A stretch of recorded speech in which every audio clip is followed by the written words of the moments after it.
नमस्कार दोस्तों, मैं हूं लोकेंद्र मिश्रा और आप सबका स्वागत है इस वीडियो में। इस वीडियो में हम डिस्कस करने वाले हैं सीबीएसई के द्वारा जो एग्ज़ाम हुआ है क्लास 10th का, उसमें अगर आपको अपनी मार्कशीट वगैरह का री इवैल्यूएशन कराना है तो उसके बारे में क्या प्रक्रिया है, क्या प्रोसीजर है, उसके बारे में आज हम डिस्कस करने वाले हैं।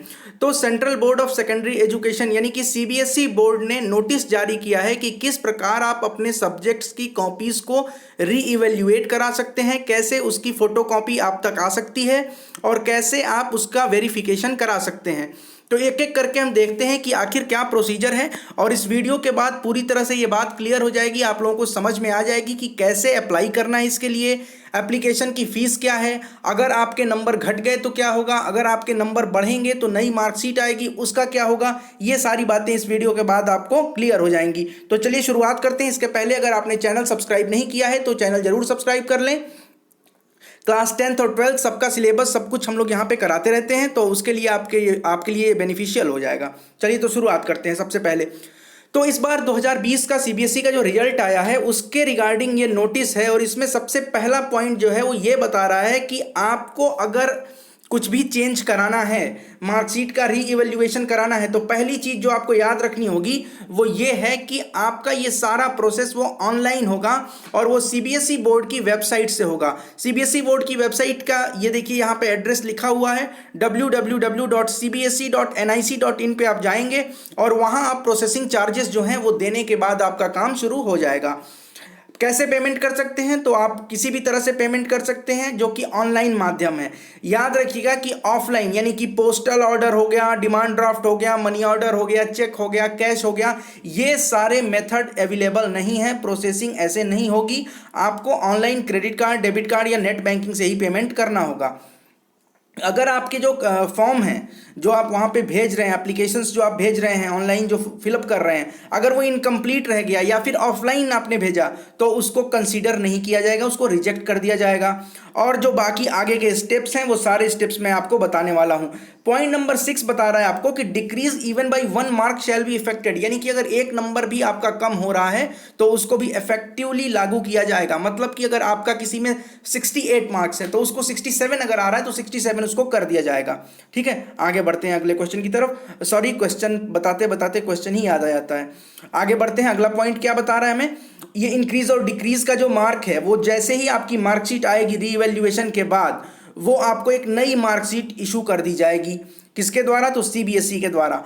अगर आप उसमें फेल हो जाते हैं रीइवैल्यूएशन में, मान लीजिए आपका जो नंबर आया है वो घट जाता है और आप फेल हो जाते हैं, तो आपको कंपार्टमेंट के लिए अलग से पैसा लगा के और अलग से फॉर्म कंपार्टमेंट वाला भरना पड़ेगा, तभी आप कंपार्टमेंट का एग्जाम दे सकते हैं।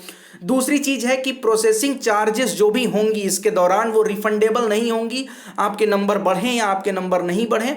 यहाँ पे पहली बात है कि प्रोसेसिंग चार्ज जो है वो नॉन रिफंडेबल है। अब verification of marks, verification of marks का मतलब होता है नंबर को जोड़ के देखते हैं कि जो कैलकुलेशन हुआ है, वेरिफिकेशन है, वो सही है कि नहीं, सही नंबर चढ़ा है कि नहीं चढ़ा है।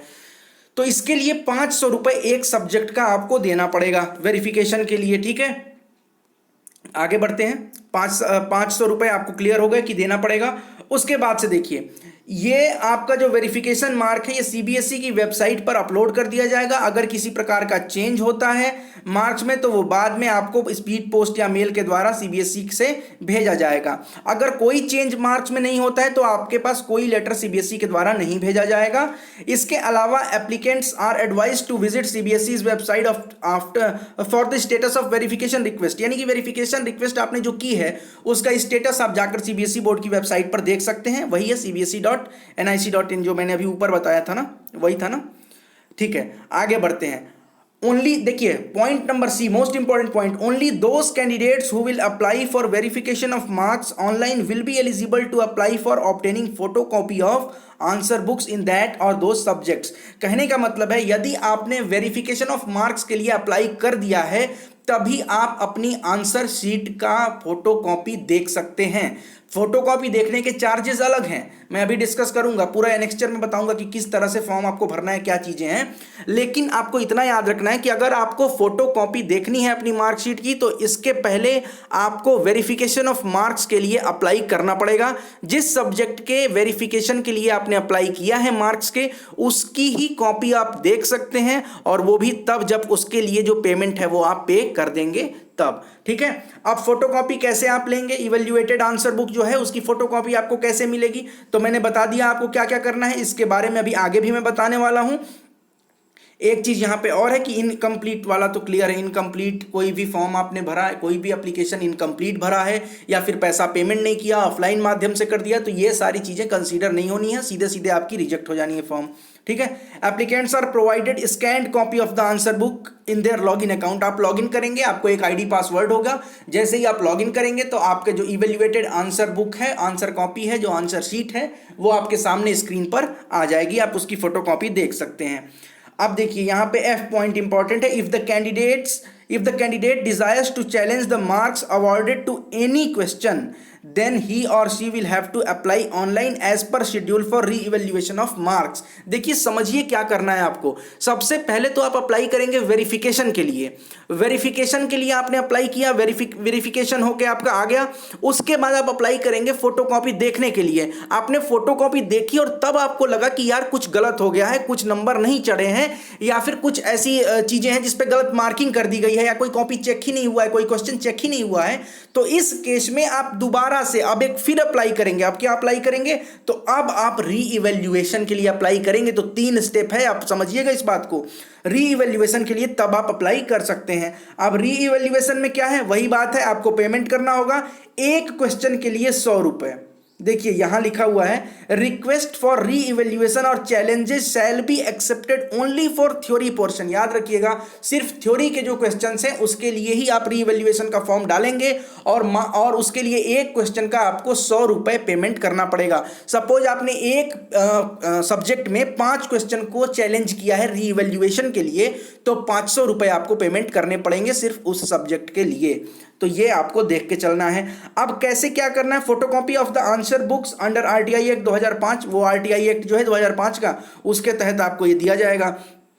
आइए देखते हैं क्या क्या चीजें हैं, एक बार समरी देखते हैं। शेड्यूल क्या है, टाइम क्या है, कब से कब तक आप भर सकते हैं। तो देखिए, आप सबसे पहले वेरिफिकेशन ऑफ मार्क्स के लिए जो ऑनलाइन अप्लाई कर सकते हैं वो 20 जुलाई से लेकर 20 जुलाई, यानी कि आज का डेट नहीं, आज का डेट है क्या 20 जुलाई, हाँ आज ही है, तो आज 20 जुलाई से लेकर 24 जुलाई तक, मंडे से फ्राइडे 5 बजे तक आप 500 रुपए एक सब्जेक्ट के लिए देकर आप अपने मार्क्स का वेरिफिकेशन करा सकते हैं।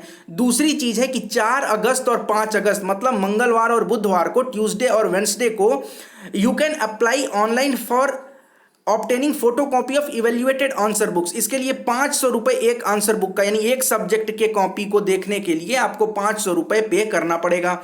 उसके बाद हम बात करते हैं जो तीसरा स्टेप है, मोस्ट इंपॉर्टेंट स्टेप, जो इसको हम लोग री इवेल्युएशन या चैलेंज के नाम से जानते हैं। यानी कि आपको री इवेल्युएट करानी है अपनी कॉपी की, आपके कॉपी में कोई आंसर गलत आ गया। आपने फोटोकॉपी तो देख ही ली है, फोटोकॉपी देखने के बाद आपको लगा कि यार इस क्वेश्चन में मुझे टीचर ने नंबर नहीं दिए हैं, जिसने चेक किया है कॉपी, एग्जामिनर ने मुझे तो नंबर ही नहीं दिए हैं, तो आप उस क्वेश्चन के लिए फिर ऑनलाइन अप्लाई कर सकते हैं। 10 और 11 अगस्त, ये 2 दिन आपको मिला है। 100 रुपए लगेगा, 100 रुपए एक क्वेश्चन के लिए। मान लीजिए क्वेश्चन नंबर 6 आपका चेक नहीं हुआ है, आपने फोटोकॉपी में देखा कि क्वेश्चन नंबर 6 चेक नहीं हुआ है, तो आप क्या करेंगे, अब 100 रुपए पे करके क्वेश्चन नंबर 6 को चैलेंज करेंगे री इवेल्युएशन के लिए। वो क्वेश्चन नंबर 6 को री इवेल्युएशन के लिए आपने चैलेंज किया, अब उसको री इवेल्युएट किया जाएगा, और उस पर जितने नंबर के लायक आप होंगे, आपका आंसर जितने नंबर के लायक होगा उतना नंबर आपको दे दिया जाएगा। लेकिन इसका टाइम 10 और 11 अगस्त है, सिर्फ 2 दिन ये काम हो सकता है, इसलिए आप लोगों को बिल्कुल तैयार रहना होगा। जिन लोगों को भी री इवेल्युएट करना है, तो मुझे विश्वास है कि आपको ये पूरा सीबीएसई बोर्ड का क्लास 10th के री इवेल्युएशन का प्रोसेस क्या है, कैसे आप किसी क्वेश्चन को चैलेंज कर सकते हैं, कैसे आप अपनी कॉपी देख सकते हैं जो चेक हुआ है, कैसे आप मार्क्स को वेरीफाई करा सकते हैं, ये सारी बातें आपको बिल्कुल क्लियर हो गई होंगी। कोई भी आपको डाउट होता है तो आप नीचे कमेंट बॉक्स में जरूर पूछेगा, मैं जितना समझ में आएगा, मुझे जितना मुझे लगेगा कि बताना जरूरी है आप लोगों को इस वीडियो के अलावा, वो मैं जरूर आपको कमेंट में बताऊंगा। वैसे मुझे लगता है कि सारे डाउट्स आपको इस वीडियो के बाद क्लियर हो जाएंगे। तो जिन लोगों ने भी अभी तक चैनल सब्सक्राइब नहीं किया है, जो लोग नए हैं, वो कृपया करके चैनल को सब्सक्राइब कर लें। टेलीग्राम चैनल का नीचे डिस्क्रिप्शन बॉक्स में लिंक है, आप वहां से टेलीग्राम चैनल से हमें जुड़ सकते हैं। ये नोटिस आपको टेलीग्राम में भी दे दी जाएगी। बहुत बहुत धन्यवाद आप सबका, थैंक यू सो मच।